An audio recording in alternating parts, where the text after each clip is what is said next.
convert 100 yards to meters. We were given 100 yards, and we want to convert them to meters. To do this, we will multiply through a conversion factor. First, we will convert the yards to feet by multiplying through our conversion factor of 3 feet for 1 yard.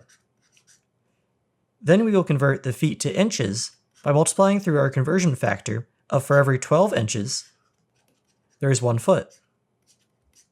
Then we can convert the inches to centimeters by multiplying through our conversion factor of 2.54 centimeters is equal to 1 inch. Finally, we can convert centimeters to meters by multiplying by a conversion factor of 1 meter is equal to 100 centimeters.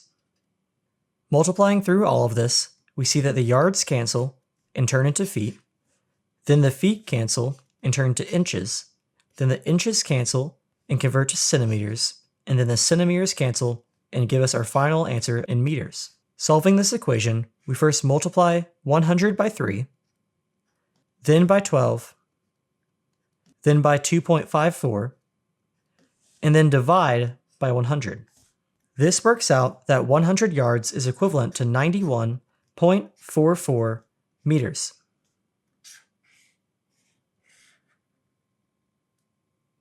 If you found this video helpful, don't forget to leave a like, subscribe, and let me know in the comments what topics you'd like to see next. Thanks for watching.